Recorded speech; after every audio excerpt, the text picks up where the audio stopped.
I hate being bored, and yet it happens all the time.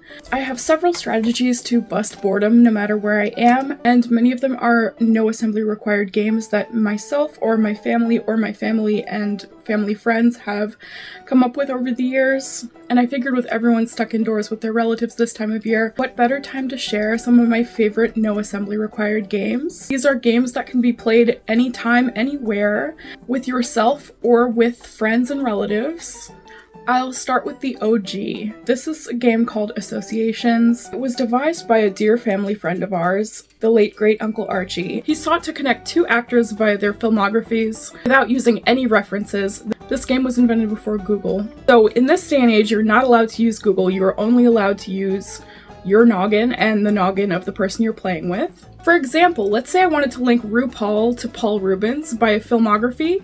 I would say RuPaul was in the Brady Bunch movie with Michael McKean. Michael McKean was in Earth Girls Are Easy with Jeff Goldblum. Jeff Goldblum was in Jurassic Park with Laura Dern. Laura Dern was in Wild at Heart with Nicolas Cage. Nicolas Cage was in Valley Girl with E.G. Daily. E.G. Daily was in Pee-wee's Big Adventure with Paul Reubems. It's a great game if you have an eidetic memory for filmographies like I do and like my dad does. We play this game all the time when we're waiting for food, at restaurants, when we're stuck at the DMV. Any time is a good time for the game of Associations, as devised by my beloved Uncle Archie. This next one is one I made up when I was bored on a road trip. It's called Anywhere USA. Basically, you take turns saying a random US state, then the other person has to make up a funny but semi-plausible town name. I've come up with Heimlich Grove, Delaware. I've come up with Cowteat, Nebraska, Fishguts, Alaska. I came up with Itty Bitty, Texas. Where are you from, Sugar? Well, I'm from right here in Itty Bitty. It's demented, but it's a lot of fun. Next up is a game called Band Name. Basically, you take turns coming up with a band name, the genre of the band name, first album of said band, and the hit song off of said album. One of my creations from this game was the band Zipper Confusion, a polka band whose first album was Electric Pickle. I can't really remember what the song off of the album Electric Pickle was, but I love the band name Zipper Confusion for a polka band. Next up is Hinky Pinky. This is a game I'm not really sure where it came from, but the goal is to think of a rhyme in your head based on the amount of syllables in the rhyme. A one-syllable rhyme is a hink pink, a two-syllable rhyme is a hinky pinky, a three-syllable rhyme is a hinkety pinkety, and a rare four-syllable rhyme is a hinctionary pinctionary. You have to give a two-word clue for the rhyme. One round of hinky pinky, I came up with a hink pink. The clue was dog vomit, and after many guesses, I finally revealed that my hink pink was arf barf.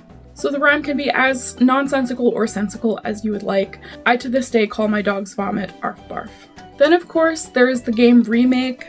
I think I made this up because I really wanted to think about if I were a TV creator today, how would I cast a remake of the hit detective procedural Columbo. I couldn't exactly nail down who I wanted to be Columbo, but I do remember that I had several Columbo villains present day in mind. I wanted Jeff Goldblum to be like this deranged photographer. I wanted Steve Buscemi to be a professor being blackmailed by his student and he like murders her or something. I could think about how to cast modern celebrities as Columbo villains all day long, but I won't, for your sake. The game Remake is really fun.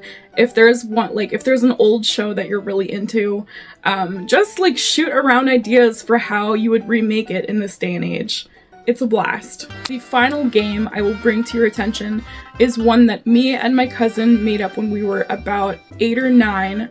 It is a delightful game that I think will bring everyone together. No parts or assembly required, no batteries needed, not a phone in sight, and this is the game called Old Man Fart. All you need for Old Man Fart are lips and an arm, and you just give your best groan and your best raspberry to mimic the sound of an old man struggling to fart. Let me demonstrate.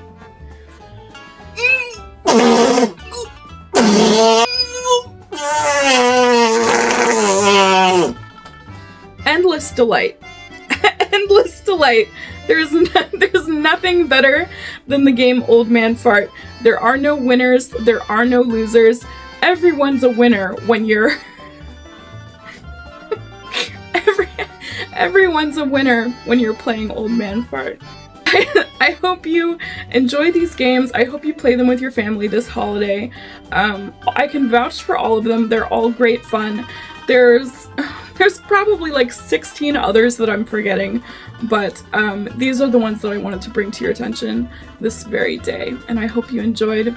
Old Man Fart will bring peace on Earth.